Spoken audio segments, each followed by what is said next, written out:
A Lilypop Storytime. The Great Mummy Adventure. The sun blazed high over the Egyptian desert, its golden rays reflecting off shifting dunes and scattering in every direction. Sam squinted into the distance, sweat dripping down the back of his neck. "Are we seriously just going to sit here all day?"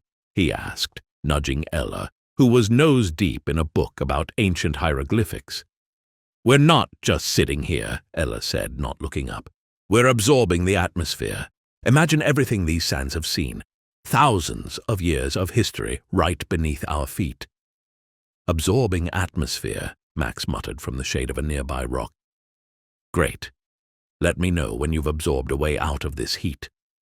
The three of them were tagging along on their parents' archaeological trip. Their parents had spent the last 2 weeks working on a dig site nearby, carefully unearthing relics while the kids were left to entertain themselves with books and dusty walks through the surrounding desert. Sam kicked at a patch of sand and sighed. "Let's go explore. Actually do something. There's got to be something cooler than this."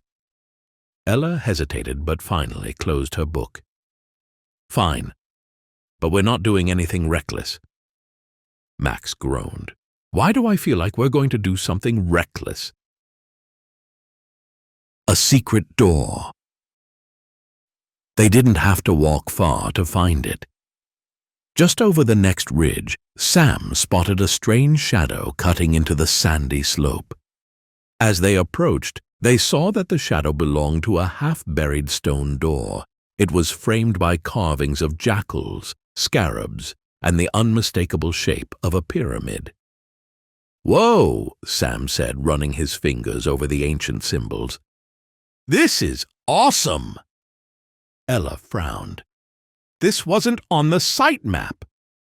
"Maybe because no one's supposed to find it," Max said, already taking a step back. "We should tell your parents." Sam rolled his eyes. "They'll just rope it off and take credit. This could be our discovery." He pressed his palm against the door. "Come on, don't you want to see what's inside?" Ella bit her lip, curiosity warring with caution. "Just a quick look," she said finally. "If it's dangerous, we leave." With a combined push, the door groaned open, releasing a cool burst of air that smelled faintly of stone and dust. Inside, the air grew dim, illuminated only by thin shafts of sunlight streaming through cracks in the walls.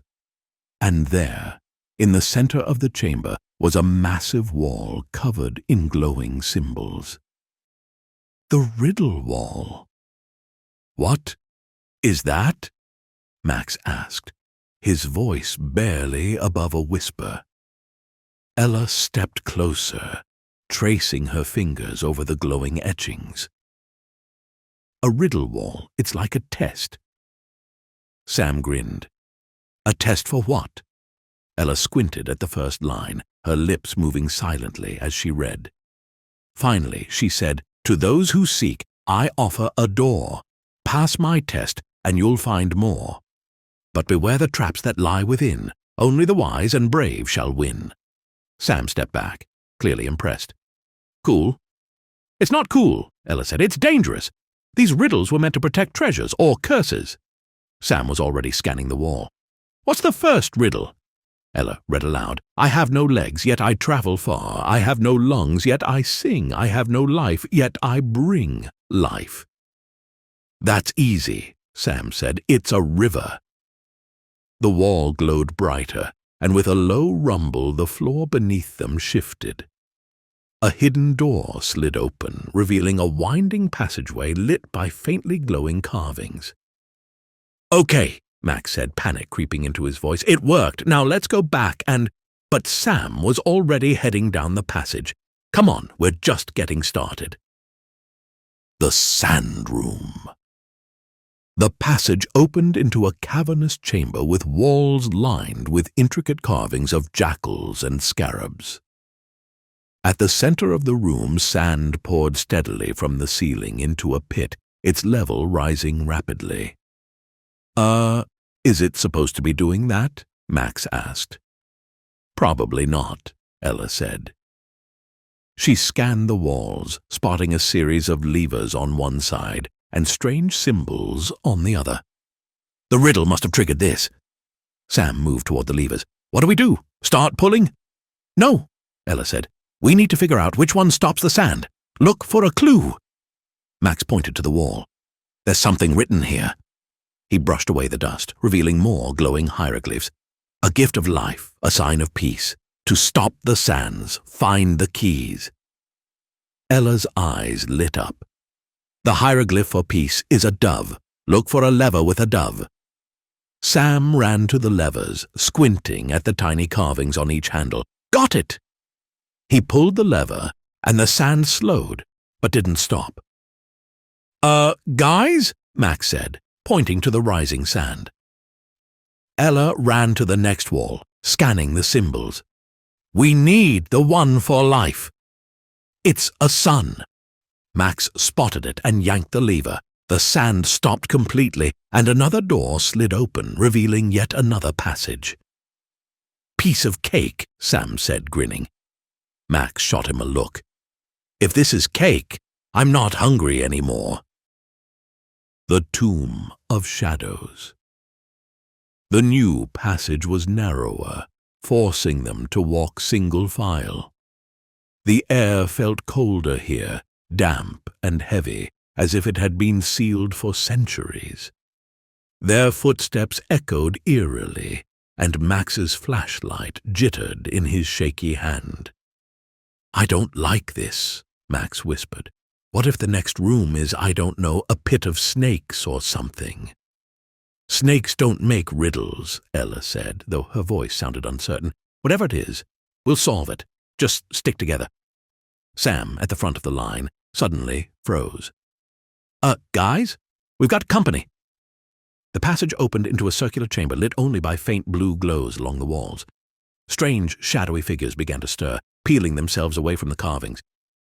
They weren't human, but they weren't mummies either. They were living shadows, their forms flickering and stretching like smoke in the dim light. "Shadows don't walk either," Max said, backing away. The shadows began to mimic the group's movements. When Sam raised his hand, so did one of the figures. When Ella stepped forward, her shadowy double mirrored her perfectly. "I think they're copying us," Ella whispered. "But why?" On the far side of the room, another glowing inscription appeared. "What cannot be touched, yet touches all. What cannot be seen, yet can reveal the truth." "Another riddle," Ella murmured, her mind racing. "What can't be touched or seen, but reveals things." Max paced nervously, his shadow figure mimicking his every move. "Could it be light? Shadows need light to exist, right?" Ella snapped her fingers. "Of course, light reveals the truth." Sam pointed to a pedestal in the center of the room. It held a small, intricately carved mirror. "Bet that's the key." The problem was getting to it. Every step they took, their shadow doubles moved closer too, blocking their path to the mirror. "I'll distract them," Sam said, stepping boldly to the side. His shadow moved with him, drawing the others toward his corner of the room. "Max, you're smaller. Sneak past them." Max hesitated, but Ella gave him a push. "You've got this. Just stay low and move fast." Max ducked and darted toward the pedestal. The shadows hesitated for a moment, unsure whether to follow, and that hesitation gave Max just enough time to grab the mirror. As soon as he held it up, a beam of light shot from the mirror to the ceiling, scattering the shadow figures. They dissolved into harmless wisps of smoke, and the inscription on the wall glowed brighter. "Nice job, Max," Sam said, clapping him on the back. "I think I just aged 10 years, Max muttered, his hands still trembling. The Pharaoh's Secret. The next doorway was larger and grander than any they had passed through so far. Golden carvings lined the archway, depicting scenes of ancient pharaohs surrounded by treasures. Beyond it lay the heart of the pyramid, a massive chamber dominated by an ornate sarcophagus at the center. "It's beautiful," Ella whispered, stepping into the room. Sam, however, had his eyes on the treasure. Piles of gold coins, jeweled scarabs, and ancient artifacts surrounded the sarcophagus, glinting in the dim light. "Jackpot," he said, grinning. Ella frowned. "This feels too easy." As they approached the treasure, the air grew heavy again, and a low rumbling sound filled the chamber. The sarcophagus began to glow faintly, and another inscription appeared on the wall. "3 paths lead to 3 fates. Choose wisely, for the price is great." The room shifted, and 3 pedestals rose from the ground. Each bore a different object: a golden crown, a jeweled scarab, and a simple clay jar. "Another test," Ella said. "The wrong choice could activate the curse." Sam stepped toward the crown. "It's obviously this one, the crown of a pharaoh. Why else would it be here?" "Wait," Ella said, holding up a hand. "The crown represents power, but the riddle warns about a price. Maybe it's a trap." "What about the scarab?" Max asked, eyeing the glittering jewel. "They used to symbolize rebirth and immortality, right?" "True," Ella said, "but they also represented wealth. That could mean greed." Her eyes settled on the clay jar. It was plain, cracked in places, and covered in dust. Compared to the others, it looked worthless. "The pharaoh's secret wouldn't be something flashy," Ella said. "The true treasure of a ruler is wisdom and humility. I think it's the jar." "Or it's just a jar," Sam muttered. "But fine, it's your call." Ella reached out, her fingers brushing the jar. For a moment, nothing happened. Then the entire room began to glow with a warm golden light. The treasures disappeared, and the sarcophagus creaked open to reveal not a mummy, but scrolls and tablets filled with ancient writings. "The treasure isn't gold," Ella said, awestruck. "It's knowledge." Escape from the pyramid. Before they could celebrate, the room began to shake violently. Cracks spread across the walls, and chunks of stone fell from the ceiling. "Time to go!" Sam shouted, grabbing the jar. The 3 of them bolted back the way they came, retracing their steps through the crumbling passages. The glowing symbols on the walls began to fade, but the lessons from each room, sand, shadows, and riddles, guided them safely out. They burst into the sunlight just as the pyramid sealed itself shut, the entrance disappearing into the sand. Epilogue.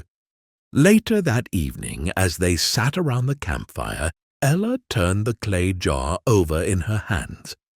"Do you think anyone will believe us?" "Not a chance," Max said.